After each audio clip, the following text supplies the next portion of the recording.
Cold turkey is wonderful on sandwiches, but as far as breaking habits go, guys, I got a better solution for you this new year. And I'm, of course, talking about my sponsor, Fume.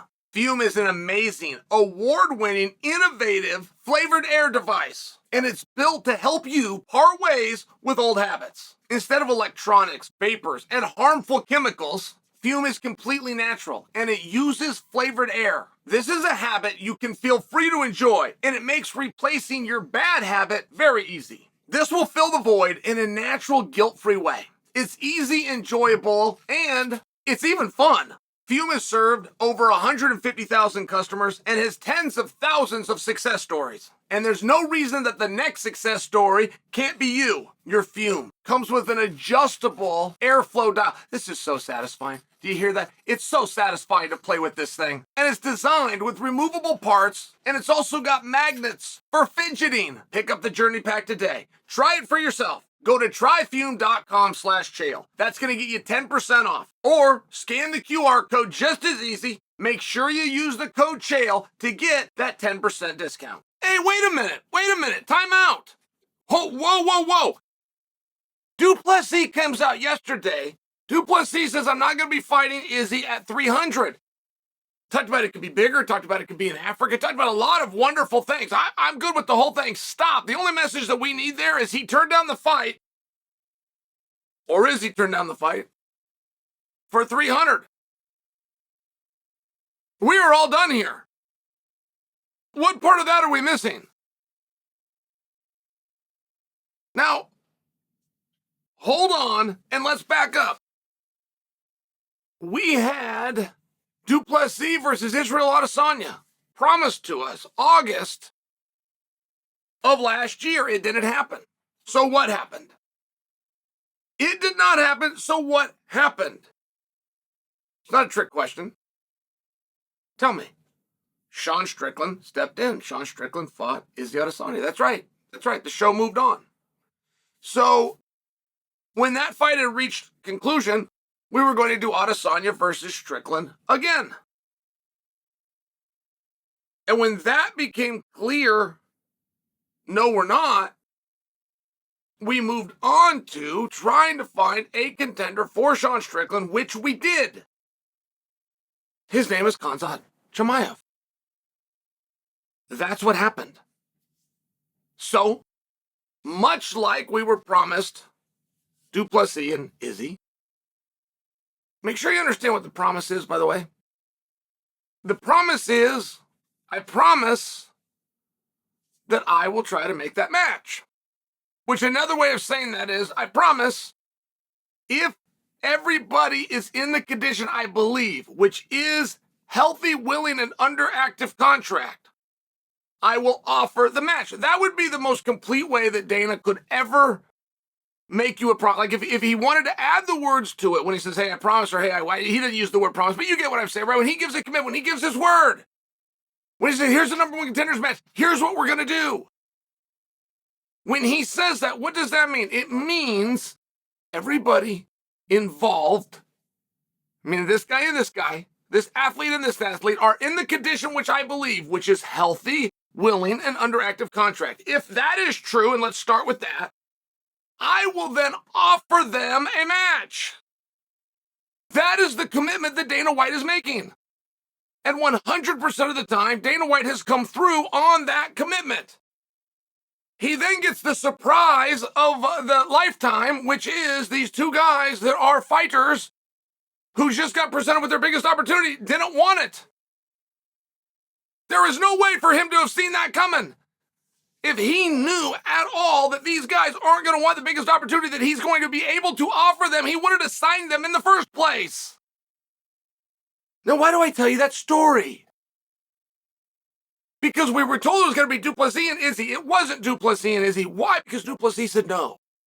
So we did Strickland versus Izzy, of which then we would get around to Plessis, but there was an upset that nobody saw. Strickland was a 6-1 dog, and it was a dominant upset, not to mention in kickboxing fashion.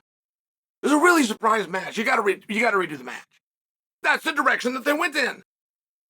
Izzy comes out, makes it real clear he's not redoing it. I'm not doing anything. And when I return, it's going to be to a striking contest in 2027. All right, now that was just his way of saying, leave me alone for now. I'm serious for now, right? It was his Khabib retirement moment, except he wasn't going to fully retire. Wasn't leaving the pool, wasn't going to say goodbye, but he needed a minute. No problem. But what did we do? We moved on to Chimaev. Chimaev hurt his hand, couldn't make the fight, possible visa issue. So what did we do? We moved on to Plessis. Plessis has his own Strickland moment when he upsets, in controversial fashion, Strickland. Now, everybody wants that rematch, but we can't do it. Why can't we do it? Because we got to have them ready by 300. That and that alone is where Izzy and Plessis comes in. So when Plessis comes out and he says, I'm not fighting him at 300, you are now not fighting him. You might be fighting him, but we might also honor what we already promised, which is Chimaev, who is now healthy. We might do the unforeseen after you did the unforeseen, which is upsetting Sean in the first place, and get you guys back together, which is what the audience wants. So the only thing that I'm attempting to achieve right now is not to say that it's not Izzy Plessis, right? If Izzy comes back, Izzy's always the number one contender, always in line to be the number one contender. There was a cup of coffee there where Izzy said, I don't want it. I don't know if that had to do with the respect to Sean. He wanted to give him his minute. Or if he just wanted to move down the card, have a little less pressure. Maybe not have the 5-round fights. I don't know. I have to leave it at I don't know. Izzy didn't say, but he did say, my next fight is going to be for fun. He did say that. And it was in the context of asking him, are you going to pursue a rematch? Are you going to pursue a championship fight? Are you going to leave the division and go after Pierre at 205 pounds? And Izzy just said, no, I'm going to stay at 185, and it's going to be about fun. I haven't had fun in a while. It was a very fair comment from a guy that has had the world's highest amount of pressure right on his shoulders. So, when Plessis says, I'm not fighting Izzy at 300, okay, let me stop you right there. Then you're not fighting Izzy, not as of now. That offer is not good for 301. It wasn't good for 299. It's not good for 304. It might someday become good again, but it's not right now. And this isn't Chael's argument. This is the argument that Bo Nickel is going to need to make. I might be getting ahead of myself. I always throw Bo into that mix, don't I? But I might be getting ahead of myself, and I might be putting a little too much on Bo. But it is the argument that Chimaev needs to make. It is the argument that Strickland needs to step up and make. Strickland watched himself getting drawn right out of this painting. But he also understood why. He didn't like it, but he understood. This is about a main event for 300. The moment, which was exactly 32 hours ago, Rodriguez Plessis told the world, I'm not fighting Izzy at 300. The rest of the contenders need to step up and say, then you're not fighting Izzy. I mean, not for nothing. What is Whitaker and Paulo Costa fighting for? That is amongst the hardest, that is amongst the most sure thing bludgeonings that Dana White has put together in the last half a decade. Paulo Costa and Robert Whitaker, both, the winner and the loser, are going to be different when that fight is over. Do you understand that? That is one of the most dangerous and violent collisions they have put together since Eddie Alvarez, Justin Gaethje. So what's it for? Even Eddie and Gaethje fought for a title. The most violent man. What are these guys fighting for? And I only bring that to you because, is it a number one contendership? It doesn't have to be. We don't have to make every great fight a number one contendership, but that sure is a special fight.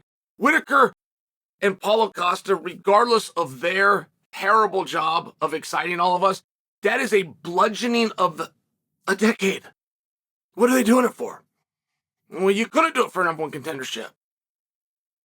That was going to Izzy, we thought, 200-300. We thought. Now, no, it's not the case. Everything is back on the table. I'm not anointing that fight the number one contender's fight. I think we have a number one contender. I think his name is Sean Strickland. I think we have a number one contender. I think his name is Khamzat Chimaev. I think we have a number one contender. He just has to return. His name is Israel Adesanya, but he hasn't returned. That's exactly what DDP's point was about. He won't be back in time. Which means there isn't a number one contender. Which means that spot is back open. And it's not for me to come out and tell you guys. It was 32 hours ago. You should have heard from Bo, and you should have heard from Sean. You should have heard from Paulo Costa. You're not going to hear from Whitaker any more than you're going to hear from Jared Cannonier. You're just not.